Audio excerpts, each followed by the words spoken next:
dapat nikmat sudah dia dapat. Jadi kita buat ibadah. Sudah tentu akhlak kita kat Mekah, hati kita bersih tu kan.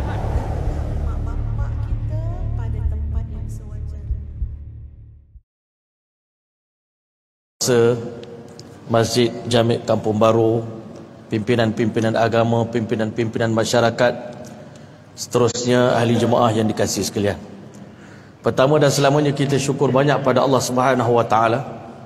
Tak pernah kita berdoa dan meminta, merayu dan menangis di hadapan Allah, tak pernah kita merintih depan Allah untuk dilahirkan di kalangan umat yang paling mulia di sisi Allah, umat kepada junjungan besar Nabi kita Muhammad sallallahu alaihi wasallam. Ketika mana nabi-nabi terdahulu ada di antara mereka yang berdoa kepada Allah, meminta kepada Allah untuk Allah Ta'ala jadikan mereka ni ada hubung kait dengan umat akhir zaman. Ada juga umat-umat akhir zaman yang cemburu dengan kita. Ada nabi-nabi yang terdahulu cemburu dengan kita. Tetapi kita hari ini lahir ke dunia tak pernah berdoa, tetapi Allah Ta'ala lahirkan kita di kalangan umat yang Allah bangga-banggakan di hadapan nabi-nabi terdahulu, dalam kitab-kitab terdahulu, di bibir-bibir umat yang terdahulu, sehingga seluruh umat yang terdahulu yakin tidak ada umat yang lebih mulia melainkan umat baginda Muhammad sallallahu alaihi wasallam.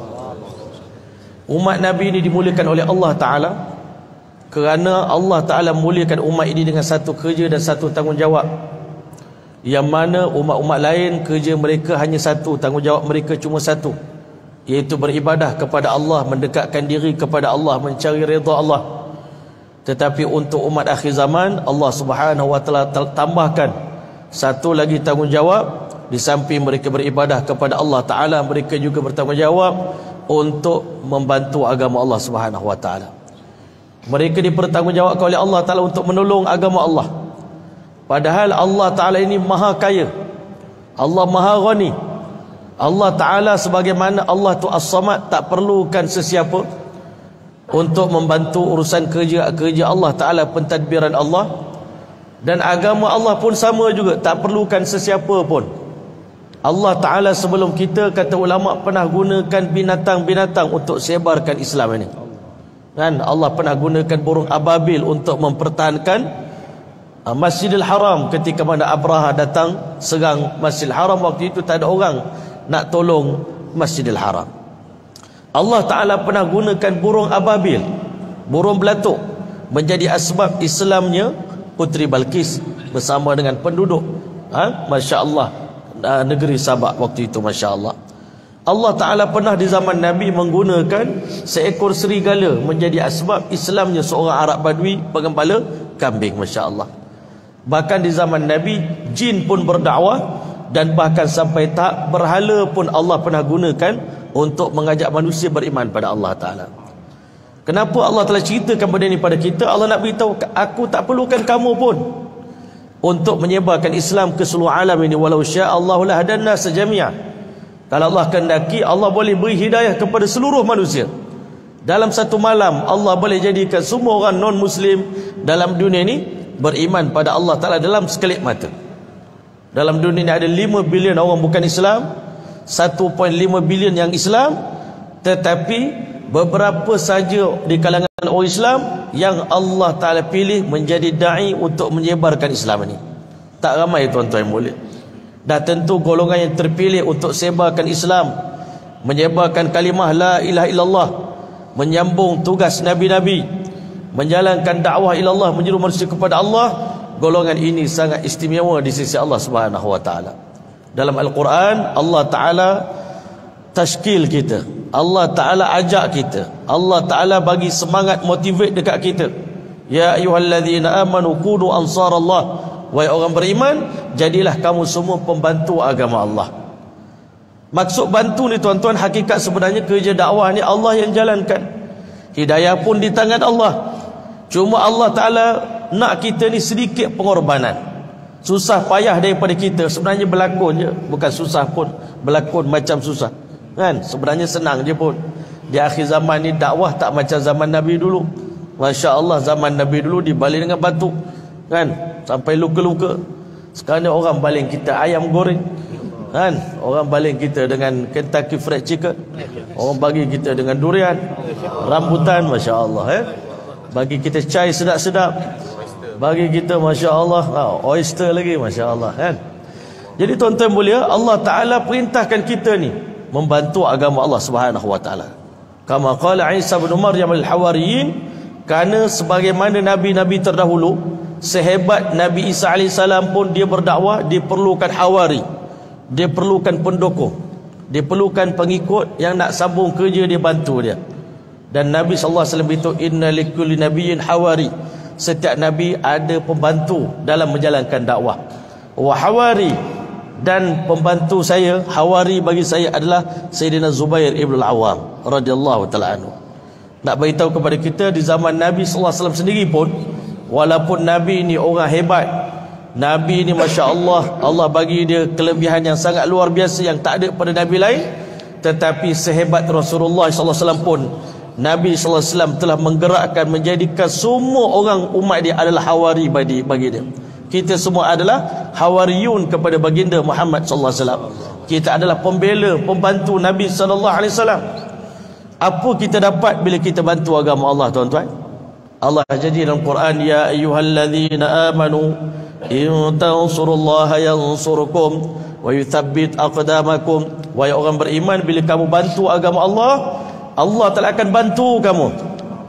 Wa yuthabbit aqdamakum, dan Allah telah akan kukuhkan pendirian kamu. Orang beriman tak akan lari, tetap di pendirian dia, tak lari daripada medan perang, tidak lari daripada medan perjuangan. Allah bagi istiqamah dalam agama berkat kita bantu agama Allah Subhanahu Wa Taala. Jadi sebab itulah di akhir zaman ini ulama minta kita ni jadi pembantu agama Allah Subhanahu Wa Taala. Nabi Nuh AS, kerana isteri dan anak dia tak bantu dia berdakwah, maka ulama kata dakwah Nabi Nuh AS bukan tak berjaya, tapi kurang mendapat sambutan. 82 orang saja umat dia yang beriman pada Allah Ta'ala. Sepatutnya lebih ramai, tapi itu kehendak Allah Ta'ala juga.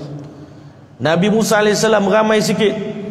Nabi Ibrahim AS, isteri dan anak dia menjadi hawari, pembantu dia. Tetapi Nabi yang paling ramai pembela, pembantu dia dalam berdakwah ni adalah Nabi besar Muhammad sallallahu alaihi wasallam. Nabi beritahu apa? May ya'wini man yansuruni, siapa sedia bagi perlindungan pada saya, siapa sanggup bantu saya dalam memperjuangkan agama ini, sebarkan kalimah la ilaha illallah ke seluruh dunia ni, hatta uballigha risalat rabbi, supaya saya berjaya menyampaikan risalah Tuhanku ke seluruh dunia, wa admanu lahul jannah, aku jamin syurga kepada mereka. Waktu itulah bangun di hadapan Nabi dua golongan, yang mana hari ini kita bukan dua golongan itu, tapi kita cuba-cuba mengikuti jejak langkah mereka bi ihsan, dengan terbaik. Siapa golongan itu? Golongan yang telah mendapat redha Allah Ta'ala. Yang pertama, golongan muhajirin, golongan yang sanggup meninggalkan kampung halaman mereka, walaupun mereka sayang, bukan tinggal kerana tak sayang. Nabi tinggalkan Mekah dalam keadaan menangis. Nabi bercakap dengan Mekah, wallahi innaki la khairu ardillahi wa ahabbiha ilayya, demi sesungguhnya wahai Mekah, engkaulah bumi yang paling terbaik dan paling dicintai oleh aku. Tak ada bumi yang lebih aku sayang dalam dunia lebih daripada Mekah. Tetapi Nabi pun tinggalkan Mekah. Nak beritahu kepada kita, sunnah para Nabi ini meninggalkan kampung halaman untuk berhijrah. Nabi Ibrahim AS lahir di Babylon, berhijrah ke Palestin, lepas tu berhijrah ke Mekah, hantar isteri dan anak dia ke Mekah, dan akhirnya Masya Allah, Allah telah ambil nyawa Nabi Ibrahim di Palestin. Masya Allah. Nak beritahu kepada kita ni, sunnah para Nabi ni berhijrah, kan? Masya Allah, meninggalkan kampung halaman, meninggalkan keluarga demi untuk menyebarkan kalimah la ilaha illallah. Satu lagi golongan Ansar. Golongan Ansar ni Masya Allah, mereka duduk di Madinah, tetapi mereka sediakan tempat tinggal, mereka sediakan rumah, mereka sediakan makanan untuk menjamu orang muhajirin. Dan ulama kata, walaupun orang muhajirin yang banyak korban untuk agama ni, orang Ansar sikit je, dia tak sampai kena tinggalkan Madinah, dia tak keluar daripada Madinah waktu itu. Kerja dia hanya menjamu orang-orang muhajirin, bagi makan yang terbaik. Kadang-kadang balik ke rumah tanya isteri, semoga Allah merahmati abang, di rumah kita tak ada makanan bang, untuk anak je malam ni. maka kata di suami, sayang, kita korbankan makanan anak kita untuk tetamu yang datang, tetamu Rasulullah sallallahu alaihi wasallam. Disebabkan gabungan antara Muhajirin dan Ansar inilah, bila Allah Ta'ala nak iklankan redha, Allah tak umumkan redha pada orang Muhajirin dulu, tetapi Allah Ta'ala gabungkan sekali. Walaupun orang Ansar cuma menolong saja. Macam hari ni, Masya Allah, tuan-tuan datang daripada jauh, ada yang datang daripada Johor, Masya Allah, selamat datang. Saya mewakili pihak AJK Masjid. Ada daripada Melaka, ada daripada Negeri Sembilan, ada daripada Kedah, kan? Datang daripada jauh-jauh berkumpul di satu tempat. Perhimpunan ni pun dah satu keajaiban dah, tuan-tuan. Sebenarnya perhimpunan tuan-tuan ni satu keajaiban. Nabi SAW bersabda, la yab'athanna Allah Ta'ala yaumal qiyamati aqwaman. Di hari kiamat nanti pasti Allah Ta'ala akan himpunkan satu kaum ala manabiril lu'lu', di atas mimbar. Kalau kita tengok mimbar ni dah lawa daripada kayu ni, kayu jati ni. Nanti di hari kiamat kita semua insya-Allah Ta'ala bakal duduk di atas mimbar daripada intan permata. Fi wujuhimun nur, terpancar di wajah mereka cahaya. Yaghbituhumul anbiya wasyuhada, mereka akan dicemburui oleh nabi-nabi dan orang mati syahid. Orang mati syahid cemburu, kami ni mati syahid baru dapat cahaya yang sama. Dia orang ni tak mati syahid, dia orang ni bukan nabi, bukan muka nabi pun, tak layak pun nak jadi muka nabi, kan? Muka orang kampung. Tapi Masya Allah, di wajah mereka ada cahaya yang terpancar di wajah nabi-nabi, yang menyebabkan nabi-nabi pun cemburu. Masya Allah. Seorang Arab Badui bangun depan Nabi, ya Rasulullah, sifhum lana ya Rasulullah na'rifuhum, ceritakan pada kami apakah amalan mereka di dunia dulu, supaya kami dapat kenal mereka di kalangan kami ini. Masya Allah. Kata Nabi SAW, humul mutahabuna fillah, mereka adalah golongan yang berkasih sayang semata-mata kerana Allah Ta'ala. Saya sayang Tuan kerana Allah, Tuan sayang saya pun kerana Allah. Kita sayang, Masya Allah, orang kampung baru kerana Allah, orang kampung baru pun sayang kita kerana Allah Ta'ala, kan? Kita bagi makan orang kerana Allah, orang bagi makan kita pun kerana Allah. Innama nut'imukum liwajhillah, kami bagi makan pada kamu, kami jamu kamu semata-mata kerana Allah. La nuridu minkum jazaan wala syukura, kami tak mengharapkan balasan apa-apa pun, bahkan ucapan terima kasih pun tak perlu bagi pada kami. Terima kasihlah pada Allah Subhanahu wa taala, kan? Masya Allah. Humul mutahabbuna fillah, mereka berkasih sayang kerana Allah. Ya'tuna min qabailin syatta, mereka datang daripada kabilah yang berbeza-beza. Wa min biladin syatta, daripada negeri yang berbeza-beza. Mereka berkumpul di satu tempat untuk membesarkan Allah, mengagungkan Allah, menghebatkan Allah, memuliakan Allah, menegakkan perintah Allah. Lebih lagi kita datang ke sini di atas tujuan untuk kita bersama-sama memakmurkan rumah Allah Subhanahu wa taala. Innama ya'muru masajidallah man amana billahi wal yawmil akhir, hanya saja orang yang memakmurkan rumah Allah ni orang yang beriman pada Allah dan hari kemudian. Jadi tuan-tuan mulia, kita hari ini bukan Muhajirin, bukan Ansar pun. Sebab kalau Muhajirin kena datang duduk kampung baru dan mati di sini, baru jadi Muhajirin. Tapi kalau datang 3 hari balik, itu berlakon jadi Muhajirin, kan? 3 hari je datang sini, itu pun iktikaf. Masya Allah, kan? Masya Allah. Kita jaga semua adab masjid, insya-Allah. Jaga kebersihan masjid, insya-Allah. Jaga akhlak kita, kan? Tunjukkan dakwah ni umpama bunga, tuan-tuan. Masya Allah, kan? Jadikan diri kita macam bunga. Semua pencuri pun suka pada bunga, Masya Allah. Kata ulama, pencuri pun suka, kan? Kalau bagi bunga dekat dia, Allah, habis dia, kan? Jadi kita orang dakwah ni kena jadi seperti bunga, Masya Allah. Setiap orang di kalangan kita, insya Allah, bunga. Percakapan kita sedap, kan? Akhlak kita lembut, menyenangkan, bau kita wangi, Masya Allah, kan? Pemandangan cantik, insya Allah. Jadi tuan-tuan mulia, bila kita berlakon sifat orang yang diredai oleh Allah, Allah Ta'ala ilan dalam Quran, was-sabiquna al-awwalun, orang yang terawal di kalangan orang-orang Muhajirin dan Ansar yang buat korban untuk agama ni, susah payah kerana agama ni. Walladzina taba'uhum biihsan, dan golongan yang cuba mengikut jejak langkah mereka dengan terbaik di dunia ni. Kita tak mampu buat yang terbaik macam sahabat Nabi. Kalau kita hidup zaman Nabi pun, sahabat Nabi kata ini tak jadi ni, kan? Dia kata engkau punya ni dakwah ni lain, kan? Kami punya dakwah ni pure, asli. Kau orang ni semua dia fake je kan. Tapi walaupun begitu, tiru-tiru pun tak apalah. Belajar-belajar tuan-tuan. Bila Allah nak redha nanti, walladzina tabauhum bi ihsanin radhiyallahu anhu. Orang yang cuba tiru-tiru sahabat Nabi pun Allah Taala akan bagi redha kepada mereka. Jadi kerana itu tuan-tuan mulia, bila kita datang ke jalan Allah Taala ni tuan-tuan, yang pertama niat kita semata-mata kerana Allah. Kita tak ada nak cari apa-apa pun di sini. Kita hanya berkumpul nak cari redha Allah selama 3 hari. Boleh insya-Allah niat macam tu? Dan niat kita yang kedua insya-Allah, sebab innamal a'malu binniyat. Kerja dunia boleh jadi akhirat bila niat kita betul. Kerja akhirat boleh jadi dunia kan bila niat tak betul. Betulkan niat kita insya-Allah. Keluar melangkah, langkah pertama daripada pintu rumah tadi tuan-tuan, kita melangkah ke jalan Allah ni semata-mata nak cari redha Allah. Niat kita yang kedua, saya dan tuan-tuan sama-sama nak baiki diri kita insya-Allah.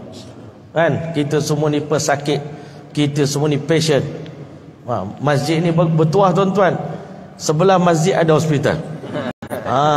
Sebelah masjid ada hospital. Jadi kalau sakit ada hospital jasad. Ini masjid ni hospital roh, hospital rohani kita. Kalau sakit jasad kita pergi hospital kerajaan spesialis tuan-tuan. Tapi kalau sakit roh, macam saya ni tuan-tuan, Allahu Akbar, nak bangun tahajud malam berat, nak bangun subuh berat, nak baca Quran pun masya-Allah kan. Tak sama suasana baca Facebook dengan baca Quran. Baca WhatsApp 3 jam tak mengantuk. Baca Quran masya-Allah satu muka surat dah menguap tuan-tuan. Ini maknanya kita sakit, iman kita sedang lemah. Jadi kita sama-sama masuk hospital kan, masuk ward. 3 hari kita masuk ward. Doktor bagi kita vitamin, bagi kita antibiotik, bagi kita air. Kurang air rupanya kan, rupanya darah tinggi. Kita tak tahu. Bila masuk ward baru tahu, insya-Allah taala. Jadi kita sama-sama nak baiki diri kita insya-Allah kerana Allah taala. Hanya Allah je boleh baiki kita. Kita sendiri pun tak mampu nak baiki diri kita. Jadi sebab itu tuan-tuan mulia, bila kita niat nak baiki diri, keluar daripada rumah ni, berhijrah mencari Allah, mencari hidayah, mencari redha Allah taala, setiap langkah yang dilangkahi ni masya-Allah, Allah ampunkan 700 dosa kita. Allah Taala akan angkat 700 darjat kita, dan Allah Taala akan bagi 700 pahala. Dan Nabi beritahu dalam hadis yang saya baca tadi, maghbarat qadama 'abdin fi sabilillah, tidak berdebu kaki seseorang hamba di jalan Allah Taala ini, fatamassahun nar, maka debu tersebut akan menjadi penghalang api neraka. Allahu Akbar. La ghadwatun fi sabilillah, sepagi di jalan Allah, aw rauhatun, ataupun sepetang, khairum minad dunya wa ma fiha, lebih baik daripada mendapat dunia dan isi-isinya. Dia tuan-tuan boleh pergi datang 3 hari ni tuan-tuan, sepagi atau sepetang. Masya-Allah. Selalu orang tanya kat saya, ustaz, apa dalil keluar 3 hari? Saya kata dalil tak ada. Sebab Nabi rakyat sepagi atau sepetang. Jadi kalau 3 hari, 3 pagi, 3 petang. Maknanya kalau sepagi sepetang pun lebih baik pada dunia dan isinya. 3 pagi 3 petang, orang Kelantan kata kau molek. Kau lama kau molek. Kau banyak. Lagu tu lah kita. Jadi tuan-tuan mulia, insya-Allah taala kita di jalan Allah taala ni, bila kita nak baiki diri, kita kena anggap diri kita lah yang paling tak bagus sekali. Diri kita lah yang paling bermasalah sekali. Orang lain semua okey. Semua keliling kita ni wali-wali Allah belaka. Semua penghuni syurga Jannatul Firdaus belaka. Cuma saya je yang masalah ni. Kita jangan pandang keaiban orang. Kan, pandang kebaikan saudara-saudara kita. Bahkan kita kena rasa kita lah yang paling lemah sekali. Ulama kata orang masuk hospital, kalau ada orang datang ziarah dia dekat ward, dia tak ada masa nak cerita hal orang sebelah. Sebab dia rasa dia lah paling teruk sakit. Kan, saya jantung saya bang, blood pressure saya ni problem, risau bang. Allahu Akbar. Doktor kata pun dah macam ni. Doktor pula cakap ke, tak lama dah ni. Jadi lagi makin nervous dia. Ikut adatnya dah tak boleh tolong dah ni. Itu kalau sakit dunia tuan-tuan. Kalau sakit roh ni kok mana pun boleh tolong lagi. Kok mana pun asalkan ada keinginan nak baiki diri, insya-Allah taala masih ada peluang diperbaiki. Boleh insya-Allah? Sehingga sahabat kita Abang Zul selalu bayan ni point. Abang Zul Handy Black kita dah sampai dah alhamdulillah. Masya Allah. Pak Dery Sulaiman kata apa? Nak belajar sangka baik ni, sekurus-kurus ikan pasti ada isinya. Masya Allah, kan? Dan segemuk-gemuk ikan pasti ada tulangnya. Teruk macam mana pun orang tu mesti ada kebaikan dia kalau kita cari, kan? Tapi kalau baik macam mana pun orang tu, kalau cari keburukan ni mesti jumpa juga, kan? Orang tu wali tahap tinggi dah, tapi kita cari keburukan dia, jumpa. Penjahat macam mana pun kalau cari kebaikan ni pun jumpa juga. Dia pun, pencuri pun mau ke syurga, Pak. Pendosa pun nak masuk syurga juga. Jadi sebab itu kita belajar cari kebaikan orang, tutup keaiban saudara kita. Kita belajar buka kebaikan dia. Masya Allah, cerita kebaikan. Sunnah Nabi ni, Nabi selalu membanggakan sahabat dia, kan? Masya Allah. Nak tahu calon ahli syurga? Inilah Talhah bin Ubaidillah.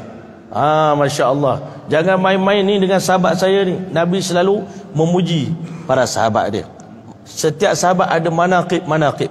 Sebab itu ni kita nak belajar puji orang, belajar puji kebaikan orang, kebaikan yang dia ada. Ini sahabat saya ni, Masya Allah. Ini orang hebat ni, EJ ni, Masya Allah. Abang Man ni, Masya Allah. Ni orang bagus, ni orang hebat ni, kan? Bukan puji nak mengangkat dia, tapi kebaikan yang betul ada pada diri dia. Tak salah tuan-tuan, kita nak belajar memuliakan sahabat kita. Bahkan disunahkan bila kita sayang pada saudara kita ni, kena cakap inni uhibbuka fillah, saya sayang pada Tuhan kerana Allah Ta'ala. Boleh insyaAllah? Kemudian tuan-tuan mulia, nak baiki diri ni, ulama' kata ada beberapa perkara yang kita kena buat sepanjang di jalan Allah Ta'ala. Yang pertama, kita kena belajar taat kepada amir kita, perintah amir. Belajar pelajaran pertama sekali kita belajar di jalan Allah ni, belajar taat, kan? Nabi kata orang beriman ni seperti unta yang jinak. Disuruh duduk, dia duduk. Disuruh bangun, dia bangun. Masya Allah, kan? Bukan sorong papan, tarik papan, buah keranji dalam perahu. Suruh makan, dia makan. Suruh mengaji, dia tak tahu. Itu tak taat tuan-tuan. Yang taat ni, suruh duduk, duduk. Suruh bangun, bangun. Suruh tidur, tidur. Suruh bangun ta'lim, ta'lim. Suruh buat ziarah, kita ziarah. Baru maknanya taat, InsyaAllah ta'ala. Bila taat ni mudah tuan-tuan. Dalam ketaatan ada kejayaan, InsyaAllah. Kita belajar taat boleh InsyaAllah. Taat mesyuarat kita, InsyaAllah. Kita akan buat program ikut mesyuarat selama 3 hari. Yang kedua InsyaAllah ta'ala, orang nak baiki diri, dia kena jaga sembahyang berjemaah 5 waktu sehari semalam dengan takbiratul ula. Kalau boleh jangan masbuk dah. Terutama kita dah iktikaf dalam masjid, jangan sampai masbuk. Masya Allah. Ada sahabat saya, Bro Amin, Masya Allah. Jadi tuan-tuan mulia, insya-Allah ta'ala kita cuba jaga solat berjemaah. Di samping sembahyang sunat, tahajud, isyraq, duha, awabin, witir, sembahyang sunat taubat, kan? Doa di tengah malam, baca Quran. Ini amal-amal infradi yang kita kena jaga. Di samping kena jaga amal-amal ijtimai. Setiap sembahyang lepas sembahyang pasti ada program. Kita duduk program, jangan tertinggal. Memang dekat sini Kampung Baru ni terkenal dengan syurga makanan, kan? Jangan waktu program satu grup ada kat restoran ni, nanti orang kata orang dakwah ni datang makan minum je lah dia, kan? Kita duduk dalam program. Tapi nanti lepas isyak, waktu kita khususi bertebaran ke seluruh Kuala Lumpur. Khususi 1 KL malam ni insya-Allah. Lepas isyak, program kita street dakwah insya-Allah taala. Pergi ramai-ramai ke KLCC, kan? Ramai-ramai pergi ke Dataran Merdeka, Jalan Bukit Bintang ke. Tapi jangan terkesan lah, pergi je lah. Tapi jangan terkesan. Pergi kita yang bagi kesan. Jangan pula terkesan pula, kan dia pula bergoyang kaki ya. Jadi tuan-tuan mulia, insya-Allah taala kita jaga amalan kita. Dan di samping itu tuan-tuan mulia, ulama bagi tahu nak dapat kita baiki diri ni, kita kena cuba belajar bawa 6 sifat para sahabat dalam diri kita ni. Yang pertama kita keluar ni nak belajar yakin pada kalimah la ilaha illallah Muhammadur Rasulullah. Yakin sungguh-sungguh pada Allah, sesungguhnya Allah yang maha berkuasa, selain daripada Allah semuanya makhluk yang tidak ada kuasa. Boleh insya-Allah? Kemudian yang kedua insya-Allah taala, yang kedua insya-Allah taala kita nak belajar sembahyang Senin khusyuk dan khuduk. Masya-Allah, Datuk Nash pun alhamdulillah, ahlan wa sahlan. Kita nak sembahyang dengan khusyuk dan khuduk. Ini pun kita nak belajar semasa di jalan Allah. Kalau di jalan Allah ni tak boleh khusyuk, di rumah rasa-rasanya lebih berat lagi. Kita nak belajar sembahyang dengan khusyuk, angkat takbir, daripada angkat takbir sampai bagi salam 100% tawajuh pada Allah Ta'ala. Dengan kegerunan, ketakutan, sepenuh perasaan hadir dalam sembahyang kita. Ini yang kita nak latih di jalan Allah Ta'ala. Yang ketiga, insya-Allah kita nak belajar ilmu dan zikir. Nak bertambah ilmu, bertambah takut pada Allah, bertambah amalan kita. Hari ini banyak orang yang berilmu tapi tidak beramal, masya-Allah. Hari ini kita nak belajar beramal dengan ilmu kita. Yang keempat, kita nak belajar ikramul muslimin, memuliakan saudara Islam kita kerana Allah. Walaupun kita nampak dia ni taklah hebat macam orang lain, tapi kita belajar ikram dia. Lebih besar pahala daripada kita ikram orang yang dah memang terkenal, orang yang memang kita ni kan, kita muliakan orang yang orang tak kenal ni. Itu lebih baik kan. Bahkan ulama kata nak belajar ikram paling tinggi, kita bagi sedekah pada orang gila tepi jalan tu pun itu cara nak belajar ikram paling tinggi tu. Sebab dia tak kenal kita kan, dia pun tak terima kasih pun dekat kita. Setiap bulan dia marah pula kat kita kan. Saya sedekah dekat UK kat satu orang gila tu, kita dah bagi dah 5 pound kat dia. Wallahi anta zalim kan, awak zalim, awak kejam, dia kata. Awak bagi 5 pound dekat saya, habis tu awak nak berapa? Saya nak 50. Kita bagi 5, dia doa laknat, celaka engkau ahli neraka apa. Saya kata masya Allah, bagi sedekah kat orang gila macam tu tuan. Dia tak kenal kita, dia pula kutuk kita. Bahaya. Tapi bila dah bagi 50, saya kata, sekarang kau doa pula yang baik untuk aku kan. Aku dah bagi kau 50, kau tak doa, siap kata. Kemudian tuan-tuan mulia, insya-Allah kita belajar ikhlas kerana Allah Ta'ala. Buat apa-apa pun tidak mengharapkan balasan. Sebab tu dalam dakwah ni kita tak ada, mana ada apa ni, bayaran. Tak ada bayaran apa, semua free kan. Bahkan kita pula kena keluar duit poket kita kan. Sebab ini agama ni agama kita kan. Kalau kita tak nak korban, siapa nak korban? Dan pengorbanan kita tu akan dinilai oleh Allah Ta'ala dengan ganjaran yang sangat besar. Dan yang keenam, kita nak belajar di jalan Allah ni, belajar nak faham macam mana cara nak gunakan diri, masa, harta kita mengikut kehendak Allah dan Rasul. Selama ini kita guna harta dia, kita ikut kita suka. Sedangkan kita tahu di hari kiamat nanti Allah Ta'ala nak tanya 2 soalan. An malihi min aina iktasabahu wa fima anfaqahu. Harta yang kita dapat ni daripada mana kamu dapat dan di mana kamu belanjakan. Belanja untuk diri sendiri pun kena hisap. Sayyidina Ali bin Abi Talib kata, dunia ni haramuha azab wa halaluha hisab.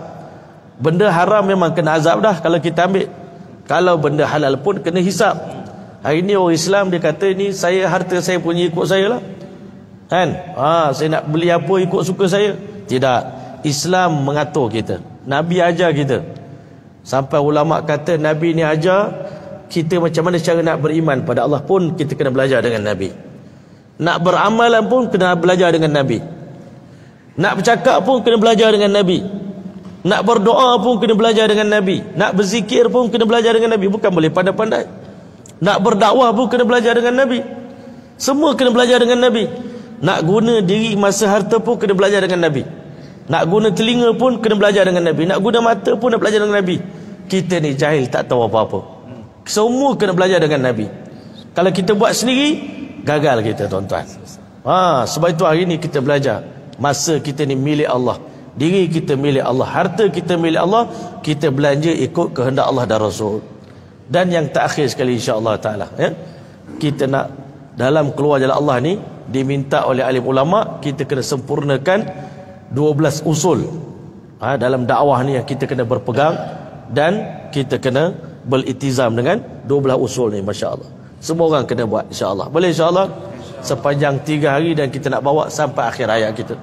Yang pertama, kita nak belajar habiskan banyak masa kita untuk dakwah kan. Sama ada dakwah dengan percakapan ataupun dengan perbuatan, dengan akhlak. Yang penting banyak masa kita dalam dakwah. Boleh insya-Allah.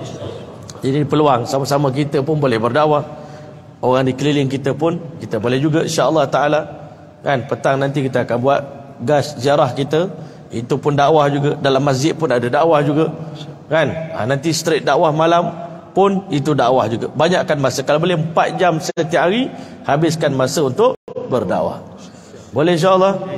Nanti bila balik tuan-tuan akan dapat terapkan budaya dakwah ni di tempat kerja, di office kita. Kalau kali ni datang bawa 3 orang, bulan depan bawa 20 orang. Boleh insya-Allah. Sebab dia buat dakwah. Kalau tak buat, kita pergi Mekah seorang, pergi haji seorang, pergi umrah seorang, masuk syurga pun seorang. Kan? Tapi kalau orang berdakwah ni tuan-tuan, dia pergi mana-mana pun berjemaah, mati pun ramai-ramai, nanti masuk syurga pun ramai-ramai. Semalam saya belajar hadis itulah, hadis yang kita dengar. Nanti apabila ahli syurga masuk ke syurga, Nabi kata tidak ada perdebatan ataupun desakan yang paling kuat. Ahli syurga akan mendesak Allah Ta'ala untuk Allah Ta'ala tunaikan hajat mereka lebih daripada satu orang yang berdiri di atas kebenaran di dunia. Kalau dia betul, tiba-tiba ada orang bantah dia, maka dia akan stand di atas kebenaran dia walaupun terpaksa berkorban. Nanti di hari kiamat, kerana ahli syurga rasa dia betul sangat, dia sanggup mendesak Allah Ta'ala, wahai Allah, ada kawan kami yang dulunya sama-sama semayang dengan kami, sama-sama puasa dengan kami, sama-sama haji dengan kami, sama-sama keluar dakwah dengan kami. Tiba-tiba hari ini di saat kami sedang menikmati nikmat dalam syurga, mereka tidak ada bersama dengan kami. Wahai Allah, hari inilah hari yang kami nak desak Engkau ya Allah. Kami nak supaya kawan kami ini dikeluarkan daripada api neraka. Allah SWT kata, wahai ahli syurga, sekarang pergilah kamu ke dalam neraka dan keluarkan siapa yang kamu kehendaki daripada kawan-kawan kamu. Dia pun tarik tuan-tuan.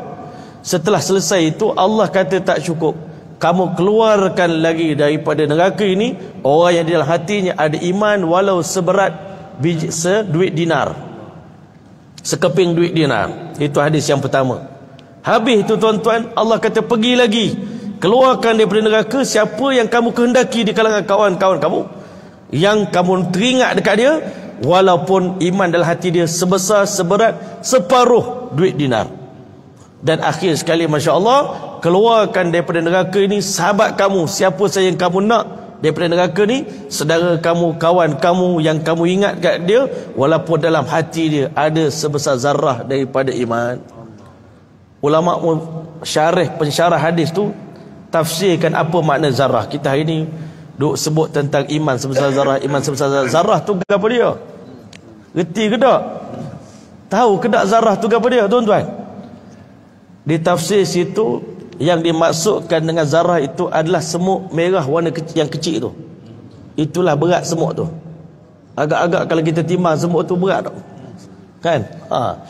Ataupun zarah itu bila kita kebah kain kita waktu pagi, terkena cahaya matahari, waktu itu akan terbang habuk-habuk tu tuan-tuan depan mata kita.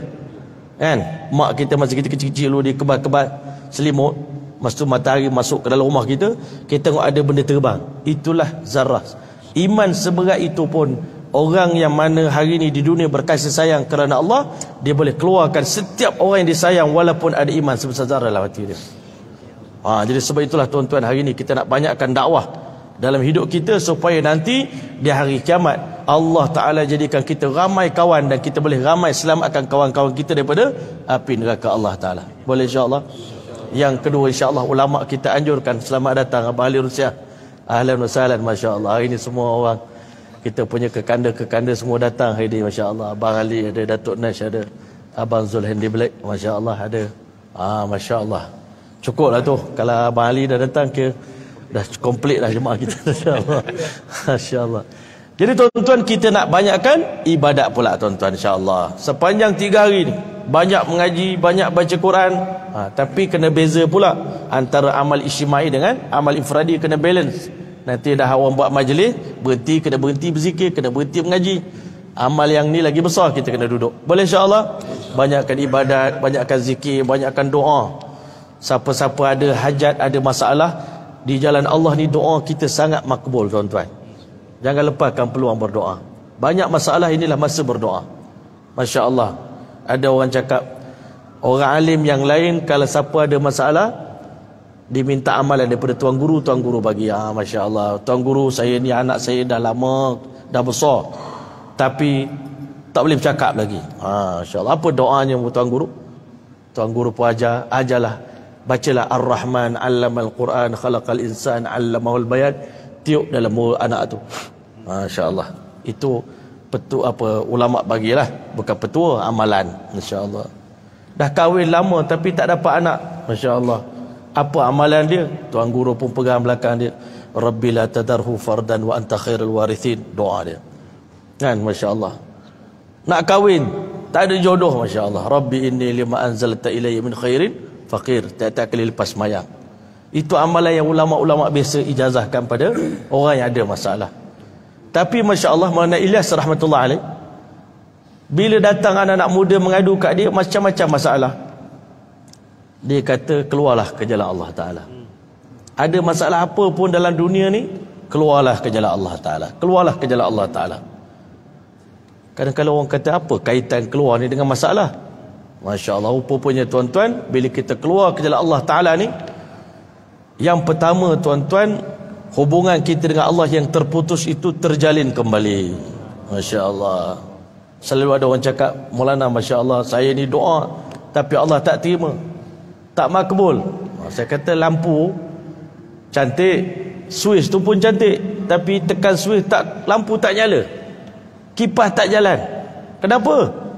Kan? Sebab di tengah-tengah tu ada connection wire yang putus. Masya Allah. Jadi bila kita sambung balik wire tu, tekan, hidup balik. Kenapa selama ini bertahun-tahun tekan tak nyala? Hari ni lepas sambung, tekan sikit tu nyala. Masya Allah. Bukan kerana benda tu hebat, benda tu memang dah daripada awal dah hebat dah, tapi kerana ada short wire. Hari ni kita, bila kita jauh daripada Allah Ta'ala, kita selama ini Masya Allah semayang lewat kan, ada orang tinggal solat bukan sehari, bertahun-tahun tinggal semayang, dia terputus hubungan dengan Allah Ta'ala. Bila kita terputus hubungan dengan Allah, Allah putuskan hubungan kita dengan semua makhluk, dengan anak isteri, dengan keluarga, dengan pekerjaan. Macam-macam projek buat tak jadi-jadi, tekan switch tak nyala-nyala. Tapi bila kita keluar ke jalan Allah Ta'ala, kita bertaubat, ya Allah, sebelum ni tak pernah sebut, ya Allah, ada masalah bos, ada masalah nampak muka orang ni, kawan-kawan kita, tapi bila kita keluar jalan Allah, baru kita nampak Allah. Bila kita minta tu dapat kan. Sebenarnya keluar jalan Allah ni nak memperbaiki hubungan kita dengan Allah Subhanahu Wa Ta'ala. Kemudian tuan-tuan mulia, kita keluar jalan Allah ni nak banyakkan ta'lim wa ta'alum, belajar dan mengajar. Kalau kita keluar ni tak belajar, rugilah kita tuan-tuan. Lebih-lebih lagi insya-Allah sepanjang 3 hari ni, semua pembayan kita ni bukan calang-calang orang. Saya import Maulana kita daripada Sri Petaling, Masya Allah. Maulana Hasnul ada, Maulana Lutfi ada, Ustaz Abdul Razak ada, Ustaz Iqbal Zain ada, Ustaz Gunawan ada. Maulana Helmi je tak ada. Tak masuk. Saya ni belakang-belakang, dah ada orang lain saya tak payah kan. Jadi tuan-tuan mulia, kita nak bagi tuan-tuan ni belajar, nak bagi tahu Islam ni lawa rupanya, Islam ni indah rupanya, menarik agama ni. Kenapa selama ni kita tak mengaji? Kenapa tak belajar? Agama yang cantik tapi kita tak menghayati dia. Orang kafir nampak indah Islam ni, kita orang Islam tak nampak indahnya Islam ni, sebab kita tak belajar. Tapi makin kita belajar, makin kita kagum dengan kehebatan agama kita tuan-tuan. Jadi kena banyak ta'lim wa ta'alum. Duduk ta'lim 4 jam tiap-tiap hari insya-Allah. Ibadat 4 jam, dakwah 4 jam, ta'lim pun 4 jam, khidmat 4 jam. Jadi 4, 8, 16 jam kita habiskan masa untuk dakwah. Bila banyak masa dengan ibadat, khidmat, insya-Allah ta'ala, inilah amalan Masjid Nabawi yang menyebabkan masya-Allah ta'ala, Allah Subhanahu wa ta'ala telah amkan hidayat ke seluruh alam. Jadi tuan-tuan dan rahmati Allah sekalian, 4 amalan yang perlu kita kurangkan. Ulama pesan, kok mana pun dakwah ni barang tulah je, ulang yang itulah juga. Tapi masalah ni bukan tahu tapi buat.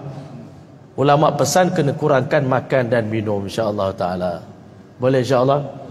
Kali ini kita tak bajet makan mewah tuan-tuan. Sebelum ni kambing lah, oyster lah, kan, durian lah, apalah kan. Kali ini kita tak target makan mewah-mewah, kita target makan biasa-biasa lah. Tapi kalau Allah bagi, kita tak tolak je lah. Kalau ada makanan sedap-sedap, kita tak tolak, makan juga.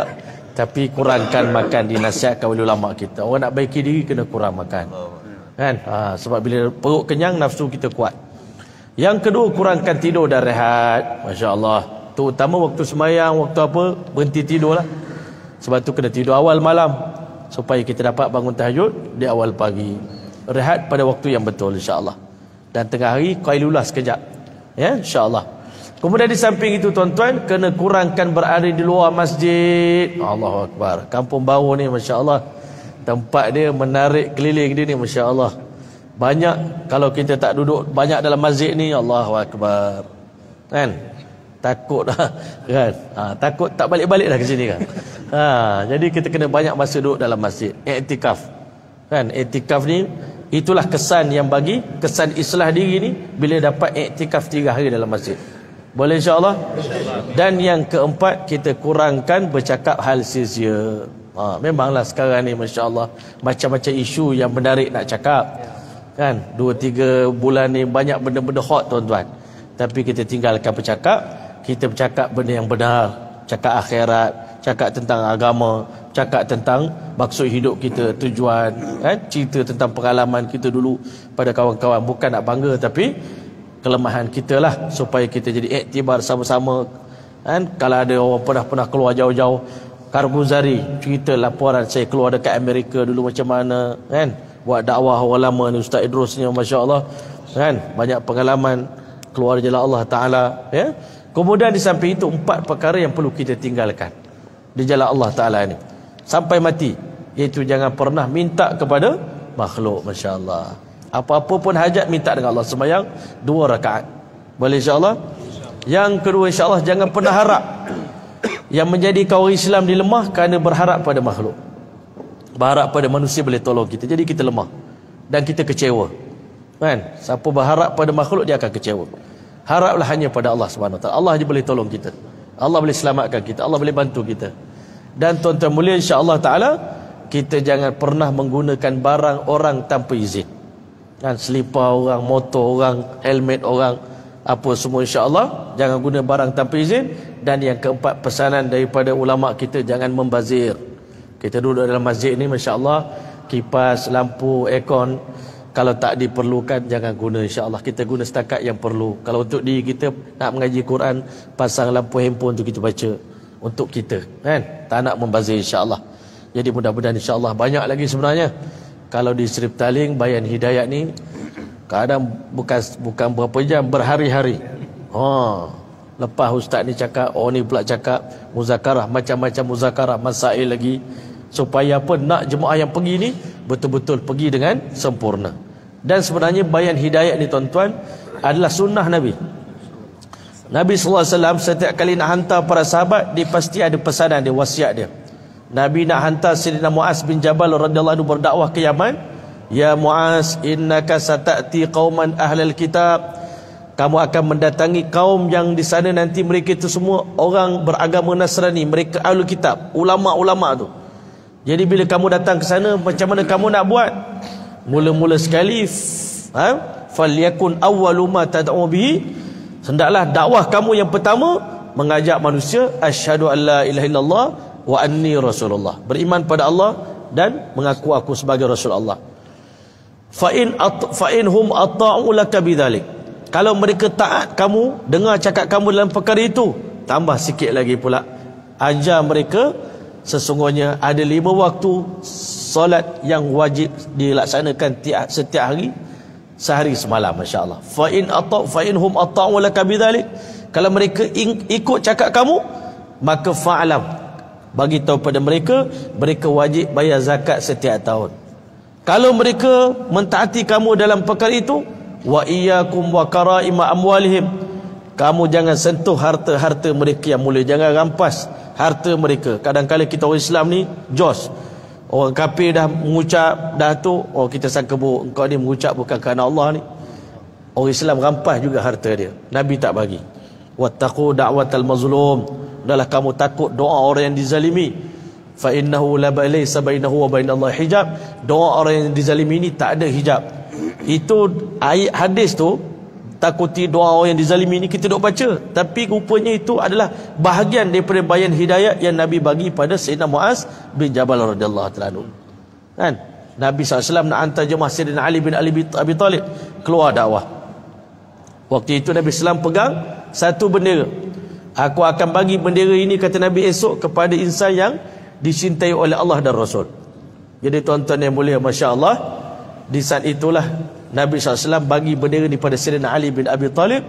Dan keesokan harinya Nabi SAW hantar Sayyidina Ali, wahai Ali, aku hantar kamu berdakwah ke satu tempat. Seandainya kamu disebabkan usaha kamu satu orang yang jauh daripada Allah mendapat hidayah, yang demikian itu lebih baik daripada mendapat seekor unta yang berwarna merah. Jadi tuan-tuan boleh nak beritahu pada kita ni, Nabi bukan hantar sahabat berdakwah begitu saja. Dia ada orang kata taklimat, pesanan-pesanan, wasiat-wasiat yang Nabi pesan. Sahabat Nabi taat apa yang disampaikan. Dengan berkat taat tadi tuan-tuan, Allah Ta'ala jadikan sahabat Nabi ni Masya Allah sebagai Masya Allah asbab hidayah. Nabi nak hantar Huzaifah ibn Yaman pergi tengok jemaah orang kafir ni Masya Allah yang sedang berkampung di Ahzab sana tuan-tuan, di Khandak sana, dekat kawasan Khandak. Dia kata kalau kamu pergi sana, kamu jangan buat apa-apa tindakan. Masa Sayyidina Huzaifah radhiyallahu ta'ala ditengok Abu Sufyan dekat depan dia ni, kalau dia angkat anak panah, zap terus, mati dah musuh Islam. Habis perang selesai, panglima dah mati. Dalam gelap pula tu dia tak nampak Abu Sufyan duduk depan api. Tapi dia teringat pesanan Nabi, wasiat Nabi, bayan hidayat Nabi. Nabi tak bagi buat apa-apa.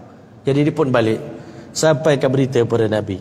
Berkat daripada peristiwa itu tuan-tuan, berkat Sayyidina Huzaifah tak panas Abu Sufyan, akhirnya Abu Sufyan memeluk Islam. Dan lepas memeluk Islam, Sayyidina Abu Sufyan telah sebarkan dakwah sampai menjadi asbab berapa banyak negara-negara dalam dunia ni telah Islam berkat pengorbanan Sayyidina Abu Sufyan radhiyallahu ta'ala anhu dan dia punya keluarga-keluarga dia tuan-tuan. Dia beritahu pada kita ni betapa pentingnya bayan hidayat ni. Mudah-mudahan insya-Allah kita sama-sama azam untuk dapat amalkan. Sebenarnya ini baru permulaan insya-Allah taala. Jadi mudah-mudahan insya-Allah kita ucapkan ribuan terima kasih kepada Datuk Syamsul, Datuk Khair sebagai orang yang menjadi asbab yang jemput kita datang kemari, dan juga semua AJK masjid, Abang Bendahari kat belakang masya-Allah yang bersama dengan kita.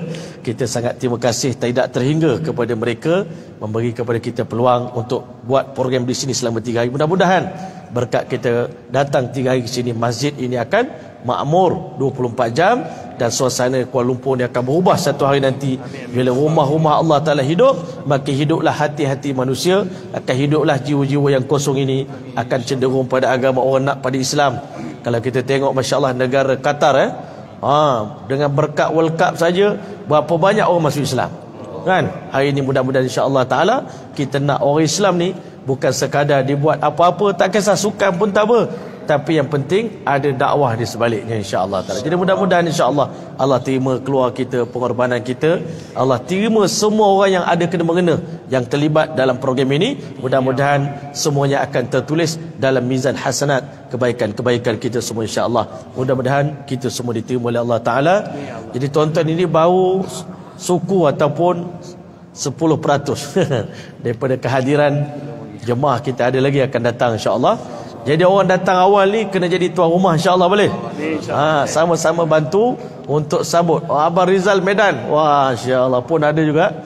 Jadi kita sama-sama sambut kawan-kawan kita. Dan ingat pesanan daripada pihak kita insya-Allah, ruangan masjid ini hanya untuk solat saja. Tidak ada untuk iktikaf. Iktikaf kita akan buat di atas sana insya-Allah, tingkat 2 selama 3 hari. InsyaAllah muat. Kalau tak muat, kita ada dewan di belakang sana.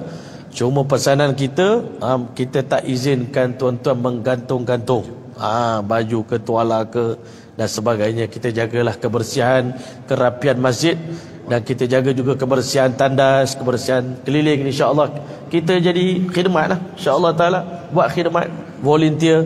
Ada golongan jadi istiqbal, sambut tetamu. Ada golongan satu kumpulan akan jadi keselamatan, jaga keselamatan. Ada kumpulan akan jaga khidmat masak. Ada kumpulan jaga parking. Ada kumpulan macam banyak lagi lah yang buat program kat sini. semua kita bersama-sama kita akan mesyuarat insya-Allah taala.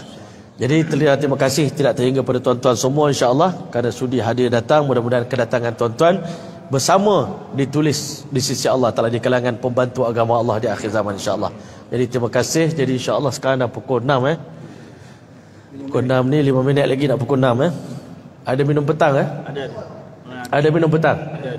Di bawah ada minum petang. Kita jemput sekali lah insya-Allah Datuk sekali minum dengan kita petang ni. Kemudian kita jangan lama-lama tuan-tuan kerana kita ada gash, ada ziarah petang ni. Dakwah ni tulang belakang dia ziarah. Kalau tak ada gash, tak ada dakwah, kan? Sepatutnya lah. Jadi sebab nabi-nabi semua bergerak mendatangi manusia. Jadi petang ni insya-Allah paling lewat pukul 6 suku paling lewat 6 suku kita masuk balik dan kita akan segera. Minum ni bukan nak sembang ni, minum nak bagi dapat ni sikit je, rasa teh je. Lepas tu naik semula ke atas insya-Allah. Sebab tuan-tuan ni macam orang pushto tuan-tuan. Orang pushto ni kalau dulu keluar dakwah, orang baling beg dia tak marah lagi. Tapi kalau baling set teh tu, beg teh dia tu dia lempar, ni masalah tuan. Orang Melayu kita ni pula sekarang ni dah begitu dah. Dulu orang pushto je kuat minum teh ni. Sekarang sejak kita keluar-keluar ni, kita pun dah jadi ketagih minum cai lah. Kalau tak ada cai, orang pushto kata kat Baik Wahab kan, tak ada gas petang ni kalau tak ada cai kan. Jadi kita bagi tuan-tuan minum sekejap. Sekarang ni ada masa 20 minit minum dan terus naik ke atas. Kita nak susun kalau boleh hari ni seramai ini mungkin berapa jemaah ni? 10 jemaah boleh? 10 jemaah insya-Allah. Jadi orang tempatan ada boleh sedia jadi ni rahaba kita, dalil kita sedia insya-Allah.